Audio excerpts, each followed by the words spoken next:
One of the biggest criticisms of President Trump is that he violates so-called democratic norms.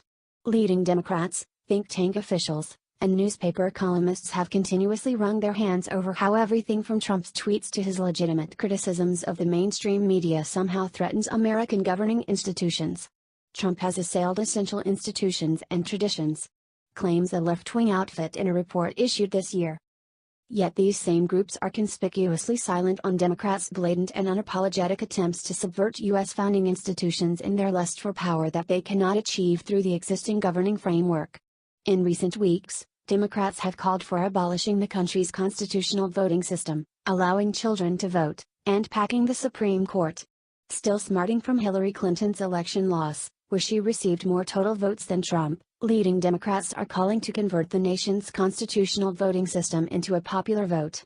8 Democratic presidential primary candidates want to dump the Electoral College, while others are open to the idea.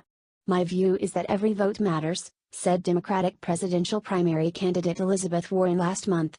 "And the way we can make that happen is that we can have national voting, and that means get rid of the Electoral College."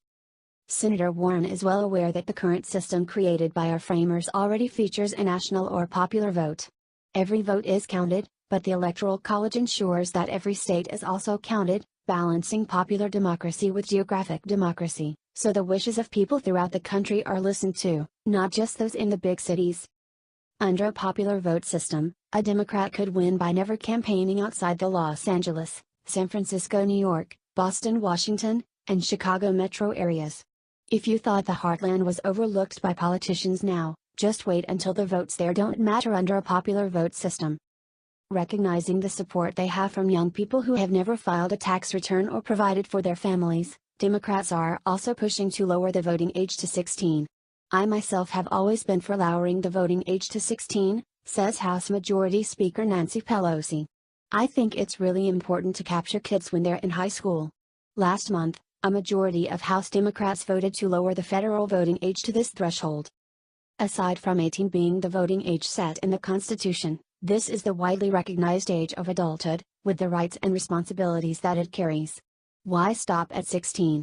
If the voting age were lowered to 13, the onset of the teenage years, Democrats could certainly capture millions more votes. By pushing to allow kids to vote, Democrats are tacitly admitting their platforms appeal to those who want free stuff. The backstop of Democrats' goals of centralizing and expanding government power has always been the Supreme Court. Impatient that it will tilt conservative for the near future and annoyed that Mitch McConnell followed Chuck Schumer's 2007 precedent of no judges confirmed in a presidential election year, numerous 2020 Democratic hopefuls have called for the court to be expanded under a Democratic president. Remember, only the Supreme Court stopped FDR's socialist policies, such as outlawing some businesses from setting their own prices for their goods. Given Democrats' increasing radicalism, the Supreme Court may again be needed to prevent similar socialist goals such as wealth taxes and energy nationalization that are priorities of FDR's Democratic descendants. Today's Democrats can't win based on their ideas, so they want to change the rules of the game. That means riding roughshod over the Constitution and governing norms that have made the U.S. the best country in the history of the world. It takes some gall for them to claim that it's Trump who threatens the American way of life.